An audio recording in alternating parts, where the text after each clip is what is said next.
Alors, vous disiez que vous vous réjouissiez que vos collègues soient présents au sein de cette mission.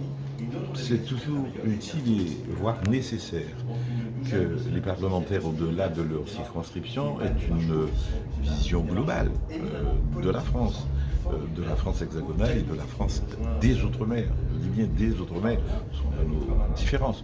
De venir voir sur place, de constater, de poser les questions, de tirer les verres du nez aux uns et aux autres. C'est notre boulot de comprendre. C'est pas simplement de lire, de travailler avec des légistes, des experts, mais aller entendre la population. 3 jours durant, c'est ce que nous avons fait ici en Guadeloupe. Je peux vous dire, lorsque vous êtes dans un huis clos, les gens parlent plus librement.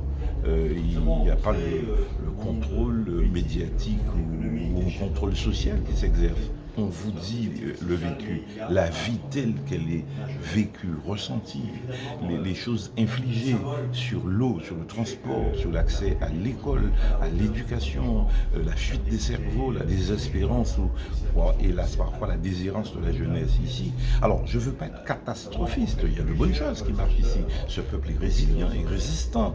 C'est vrai qu'il faut leur donner quelques perspectives et c'est aussi le rôle des élus guadeloupéens, des grandes collectivités, des autres collectivités, notamment municipales ou en intercommunalité. Nous avons du travail.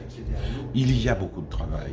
Et je suis convaincu que la société de défiance et de méfiance que nous avons tous, hélas, construit, nous pouvons construire une société de confiance. Nous devons donner des perspectives pluriannuelles.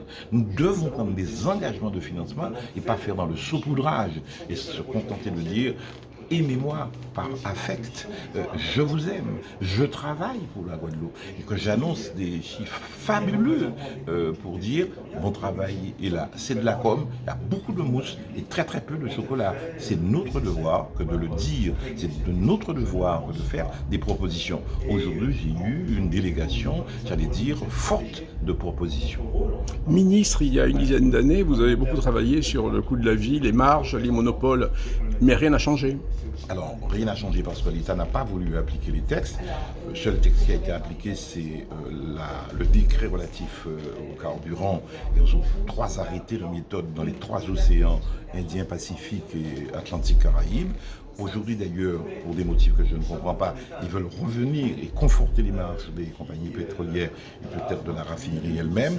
La raffinerie elle-même trouve que c'est un texte équilibré et le prix moyen de notre carburant, aujourd'hui, hier, j'ai fait un plein, est plus faible est inférieur à la moyenne nationale. Mais ça tient, si j'ose dire, au travail que nous avions fait.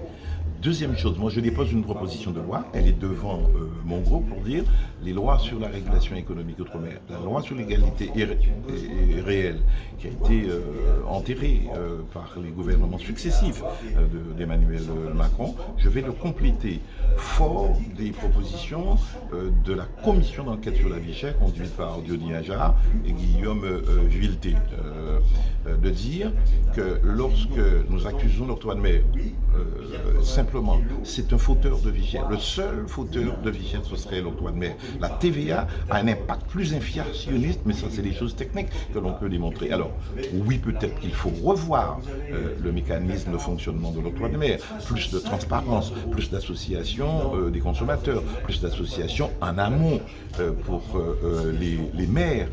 En revanche, il faut dire très clairement que l'État ne veut pas qu'il y ait une notification des prix et des marges.